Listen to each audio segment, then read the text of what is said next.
रेखाचित्र ठाकुरे बाबा। भाग 2। उसकी एक ओर दो सांवली किशोरियाँ एक बड़े पिटारे में ना जाने क्या खोज रही थीं। उनके गालों, उनकी गोल मुखों पर झूलती हुई उलझी रूखी और मैली लटें मानो दरिद्रता की कथा के अक्षर थीं।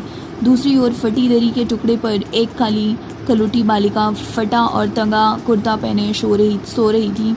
उसका बीच बीच में कांप उठना सर्दी और नींद के संघर्ष की तीव्रता बताता था। एक अन्य बालक खंबे से टिककर बैठा हुआ आंखें मलकर रोने की भूमिका बांध रहा था। कुर्ते के अभाव में उसे एक पुराने धारीदार अंगोछे का परिधान मिल गया था, पर उसका ऊपर टंगी हंडिया और नीचे रखी गठरी को देखकर रोना प्रकट करता था। फिर भीतर की शीत की मात्रा बाहर की शीत से अधिक हो गई है। पूर्व के कोने में पड़े हुए पुआला का गट्ठा और उस पर सिमटी हुई मैली चादर की सिकुड़न कह रही थी कि सोने वालों ने ठंड में गठरी बनकर रात काटी है।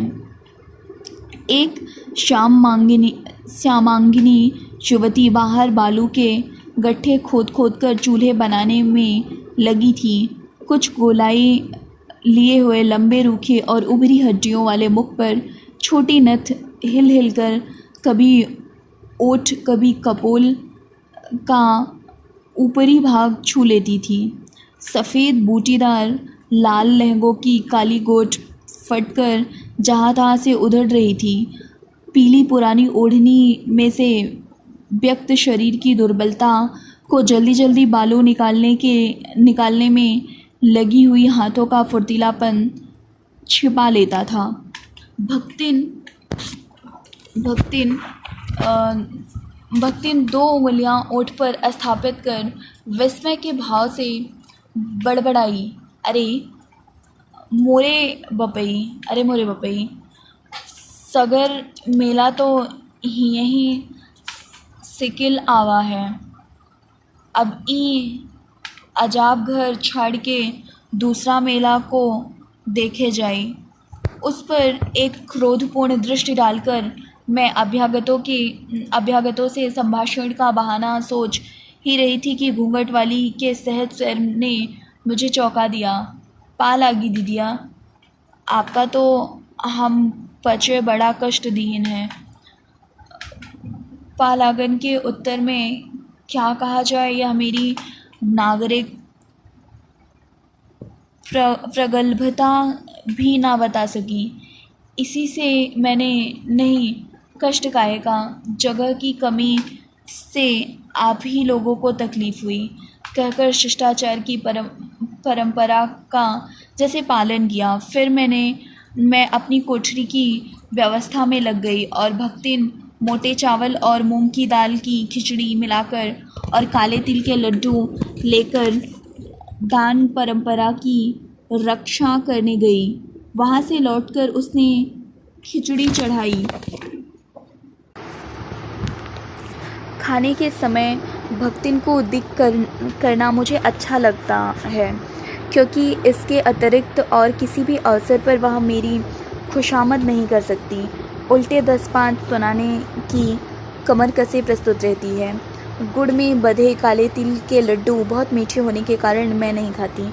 इसी से भक्तिन मेरे निकट मोदक समर्पयामी का अनुष्ठान पूरा करने के लिए सफ़ेद तिल धो कूट और थोड़ी चीनी मिलाकर लड्डू बना लेती है। इस बार कल्पावश की गड़बड़ी में भक्तिन घर के देवता से अधिक महत्व बाहर के देवताओं को दे बैठी। मेले में देवताओं का 3 से 33 कोटि हो जाना स्वाभाविक हो गया, अतः भक्तिन के लिए भी कुछ नहीं बच सका। घर की यह स्थिति भांपकर ही मुझे कौतूहल सूझा और मैंने बहुत गंभीर मुद्रा के साथ कहा, मेरे लिए लड्डू लाओ। किंतु भक्तिन की उद्विग्नता देखने का सुख मिलने से पहले ही कल का परिचित कंठ स्वर सुन पड़ा, बिटिया रानी का हमहू आए सकित हैं। मैं तो छूत पाक मानती ही नहीं। और भक्तिन अपनी बटलोई सहित कोयले की मोटी रेखा के भीतर सुरक्षित थी। इधर निकल आए बाबा। सुनकर वृद्ध दोनों हाथों में दो दोने संभालते हुए सामने आ खड़े हुए। सिर पर अग्रभाग खलवाट होने के कारण चिकना चमकीला था, पर पीछे की ओर कुछ सफ़ेद केशों को देखकर जान पड़ता था कि भाग्य के कठोर रेखाओं से सभीत होकर वे दूर जा छपे हैं। छोटी आँखों में विषाद, चिंतन और ममता का सम्मिश्रित भाव था, जिसे एक नाम देना संभव नहीं। लंबी नाक की दोनों ओर खिंची हुई गहरी रेखाएं दाढ़ी में विलीन हो जाती थीं। ओठों में व्यस्त भावुकता की विरल मूछें छिपा लेती थी और मुख की असाधारण चौड़ाई को दाढ़ी ने साधारणता दे डाली। सघन दाढ़ी में कुछ लंबे सफ़ेद बालों के बीच में छोटे काले बाल ऐसे लगते थे जैसे चांदी के तारों में जहाँ तहाँ काले डोरे उलझाकर टूट गए हों। स्फूर्ति के कारण शरीर की दुर्बलता और कुछ झुककर चलने के कारण लंबाई पर ध्यान नहीं जाता था। नंगे पांव और घुटनों तक ऊंची धोती पहने जो मूर्ति सामने थी, वह साधारण ग्रामीण वृद्ध से अधिक विशेषता नहीं रखती। बूढ़े बाबा मेरे लिए तिल का लड्डू, घी, आम के अचार और एक फाक और दही लाए थे। अरुचि के कारण घी रहित और पथ्य के कारण मिर्च, आचार आदि के बिना ही मैं खिचड़ी खाती हूँ। यह अनेक बार कहने पर भी वृद्ध ने माना नहीं और मेरी खिचड़ी पर दानेदार घी और थाली में एक और अचार रख दिया। दही का दोना थाली से टिकाकर अनुनय के स्वर में कहा, तनिक सा खींचो तो बिटिया रानी, का पढ़े लिखे मनई यह खाए के जियत है। उस दिन से उन अभ्यागतों से मेरे विशेष परिचय का सूत्रपात हुआ, जो धीरे धीरे सहचर्य जनित स्नेह में परिणत हो गया। मुझे सवेरे 9 बजे झूंसी से उस पार जाना पड़ता था और वहाँ से तांगे में यूनिवर्सिटी अकेले आना जाना अच्छा ना लगने के कारण मैं भक्तिन को भी इस आवागमन का आनंद उठाने के लिए बाध्य कर देती थी। जब तक मैं लौटने के लिए स्वतंत्र होती, तब तक भक्तिन नारद के समान या तो तांगे वाले की आत्मकथा सुनकर उसकी भूलों पर निर्णय देती या अन्य परिचितों के यहाँ घूम फिरकर संसार की समस्याओं का समाधान करती रहती।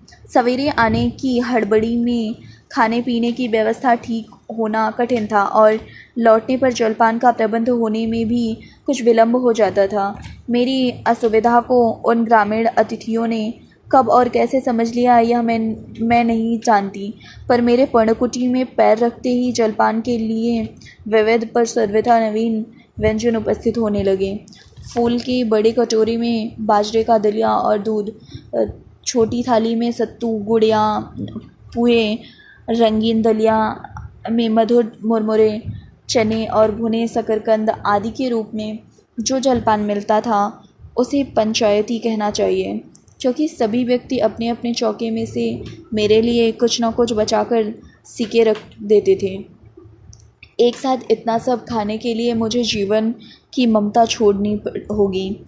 यह बार बार समझाने पर भी उनमें से कोई मानता ही ना था। खा दीदिया, ना चखी हैं, बिटिया रानी छुई भर देती तो हमार जियरा अस शिराय जात। दीदिया जीभ पे तनिक धर लेती तो ये सब अकारत न जात। आदि अनुरोधों को सुनकर यह निश्चय करना कठिन हो जाता था कि किसे अस्वीकृति के योग्य समझा जावे। निरुपाय चना गुड़ से लेकर बाजरे के पुए तक सब प्रकार के ग्रामीण व्यंजनों से मेरा सहराती रुचि का संस्कार होने लगा। जलपान के समारोह के उपरांत वे सब संध्या स्नान, गंगा में दीपदान आदि के लिए तट पर और मैं उत्सुकता और जिज्ञासु दर्शक के समान उनका अनुसरण करती। कल्पवासी एक ही बार खाते और माँ के कड़कड़ाते जाड़े में भी आग न तापने के नियम का पालन करते। इन नियमों के मूल में कुछ तो लकड़ी का महंगापन और अन्न का अभाव रहता और कुछ तपस्या की परंपरा।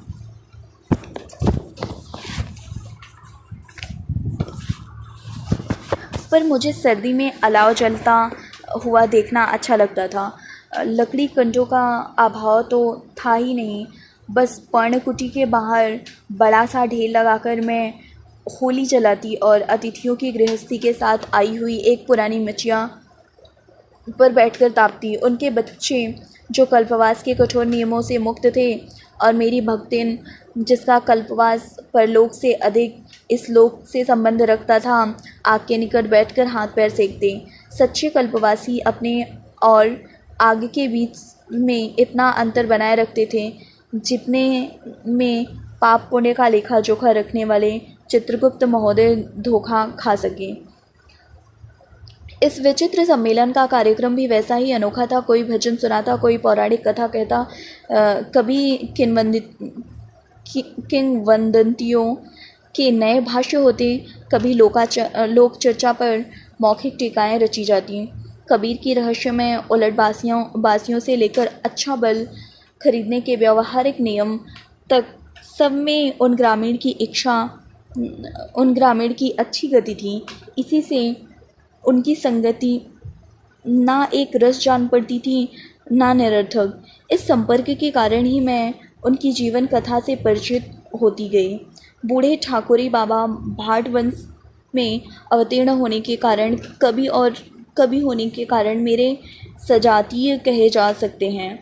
आधुनिक युग में भाट चारणों के कर्तव्य और आवश्यकता में बहुत अंतर पड़ चुका है। इसी से ना कोई उनके अस्तित्व को जानता है और ना उसके कवित्व व्यवसाय का मूल्य समझता है। अब तो उनका पैतृक धंधा व्यक्तिगत मनोविनोद मात्र रह गया है।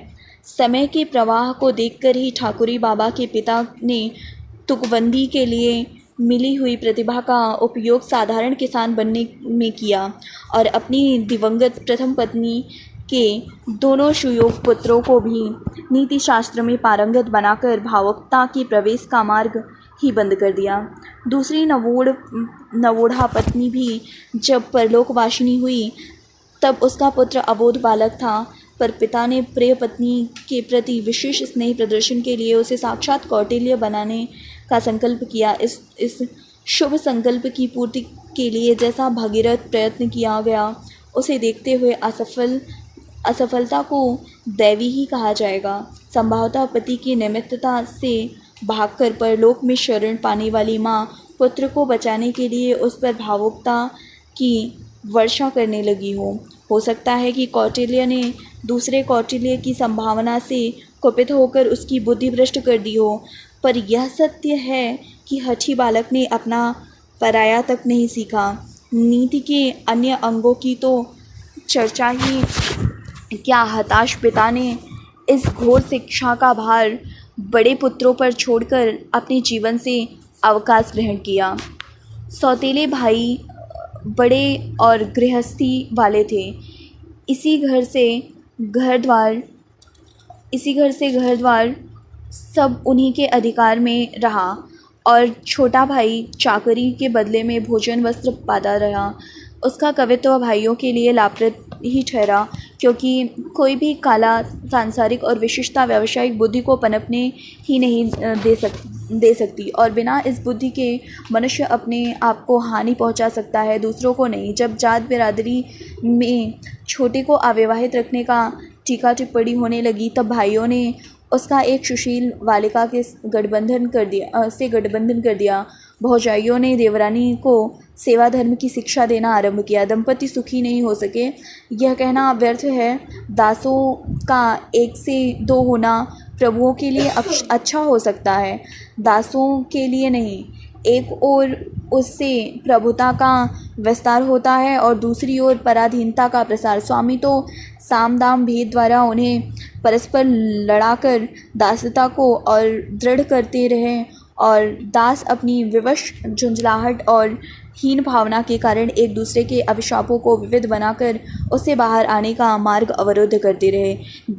देवर देवरानी मिलकर यदि गृहस्थी बसा लेते तो सेवा का प्रश्न कठिन हो जाता।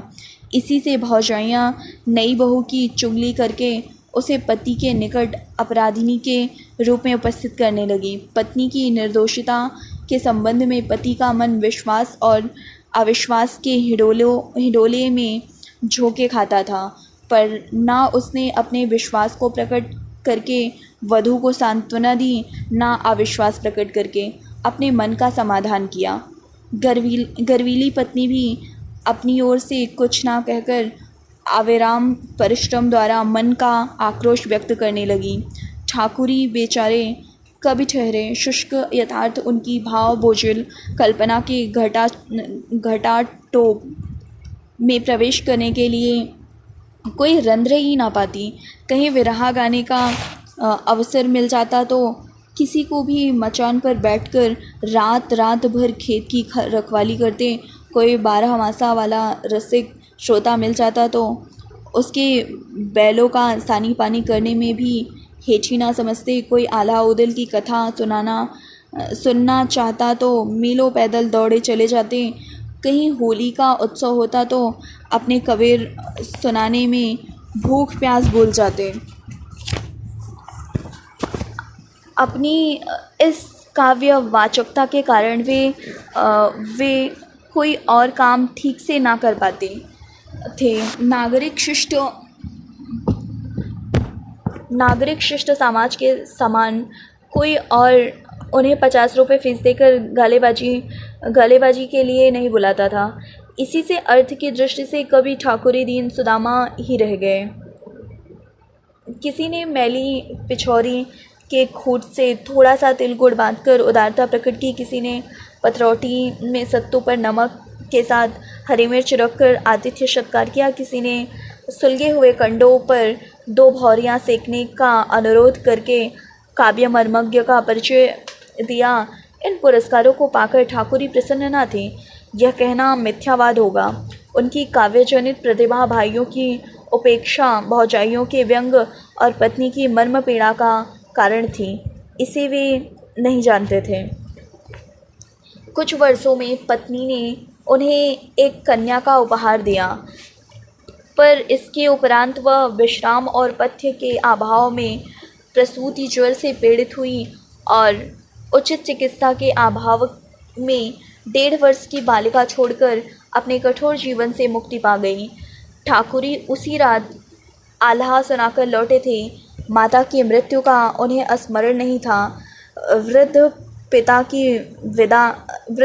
की विदा ने उनके मर्म को छेदा नहीं था, पर यौवन के प्रथम प्रहर में स्नेह बंधन तोड़ जाने वाली पत्नी ने उनके हृदय को हिला दिया। खारे आंसुओं ने आँखों का गुलाबीपन धोकर उन्हें जीवन दर्शन के लिए स्वच्छ बनाया। पत्नी को खोकर ही ठाकुरी वास्तविक पति और पिता बन सके।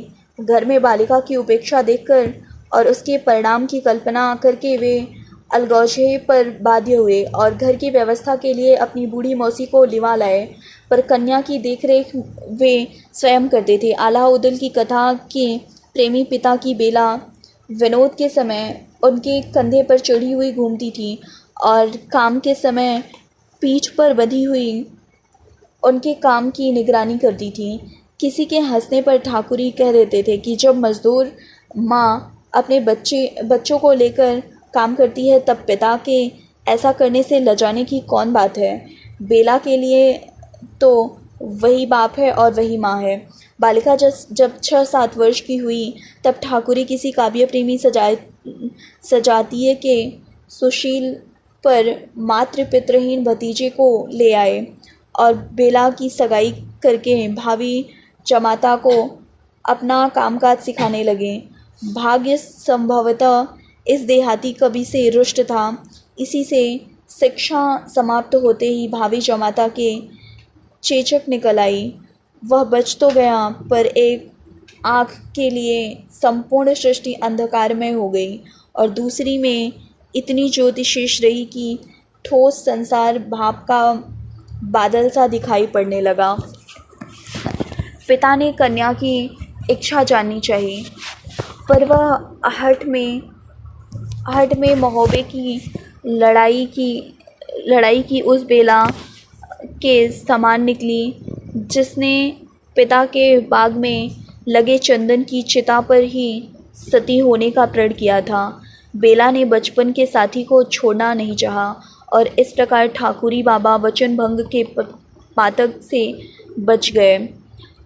अब कभी ससुर, उसकी बूढ़ी मौसी, अंधा दामाद और रूपसी बेटी एक विचित्र परिवार बनाए बैठे हैं। ससुर ने जमाता को भी काव्य के पर्याप्त शिक्षा दे डाली। ठाकुरी बनकर भक्ति के पद गाते हैं। तब वह खंजरी पर 2 उंगलियों से थपकी देकर तान संभालता है। बूढ़ी मौसी तन्मयता के आवेश में मंजीरा झनकाकर देती हैं और भीतर काम करती हुई बेला की गति में एक थिरकन भर जाती है। घर में एक मुर्रा भैंस, 2 पछाड़ी गायें और एक हल की खेती होने के कारण जीवन यापन का प्रश्न विशेष समस्या नहीं उत्पन्न करता। यह विचित्र परिवार हर वर्ष माघ मेले के अवसर पर गंगा तीर कल्पवास करके पुण्य पर्व मनाता है। इसके साथ गांव के अन्य भक्तगण भी खींचे चले जाते हैं। ठाकुरी बाबा तो सबको अपना अतिथि बनाने को प्रस्तुत रहते हैं, पर कल्पवास में दूसरे का अन्न खाने वाले को विनिमय में अपना पुण्य फल दे देना पड़ता है। इसी से वे सब अपनी अपनी गठरी मुठरी में खाने पीने का सामान लेकर घर से निकलते हैं, पर वस्तु का विनिमय वर्ज्य नहीं माना जाता, चाहे विनिमय वाली वस्तुओं में कितनी ही असमानता क्यों न हो। आवश्यक और नियम के बीच में वे सरल ग्रामीण जैसा समझौता करा देते हैं। उसे देखकर हंसी आए बिना नहीं रहती। कोई गुड़ की एक ढली रखकर ठाकुरी बाबा से आधा सेर आटा ले जाता है। कोई 4 मिर्च देकर आलू शकरकंद और फलहार प्राप्त कर लेता है। कोई पत्ते का तोला भर दही रखकर कटोरा भर चावल नापता है। कोई धूप के लिए रत्ती भर घी देकर लुटिया भर दूध चाहता है। ठाकुरी बाबा को देने में एक विशेष प्रकार की आनंदानुभूति होती है। इसी से वे स्वयं पूछ कर विनिमय व्यापार को शिथिल होने नहीं देते। वे भावुक और विश्वासी जीव हैं। चिकारा हाथ में लेते ही उनके लिए संसार का अर्थ बदल जाता है। उनकी उदारता, सहज सौहार्द, सरल भावुकता आदि गुण ग्रामीण जीवन के लक्षण होने पर भी वह अब सुलभ नहीं रहे। वास्तव में गांव का जीवन इतना उत्पीड़न और दुर्वाह होता जा रहा है कि उसमें मनुष्यता को विकास के लिए अवकाश मिलना ही कठिन है। सदा के समान इस वर्ष भी ठाकुरी बाबा के दल में विविधता है। भोजन की व्यवस्था के लिए बालू खोदकर चूल्हे बनाती हुई लोक चिंतारत बेटी चिकारा, मजीरे और डफली आदि की पृष्ठभूमि के साथ स्वप्न दर्शन में अचल जमाता और घी की हाड़ियाँ काशीफल के बीच में बैठकर लोक और परलोक की समस्या झुंझलाती हुई मौसी से ठाकुरी बाबा का कुटुंब बना है। शेष मानव विभिन्न वर्गों और जातियों की सम्मिलित परिषद है। रेखाचित्र ठाकुरी बाबा भाग 2। उसकी एक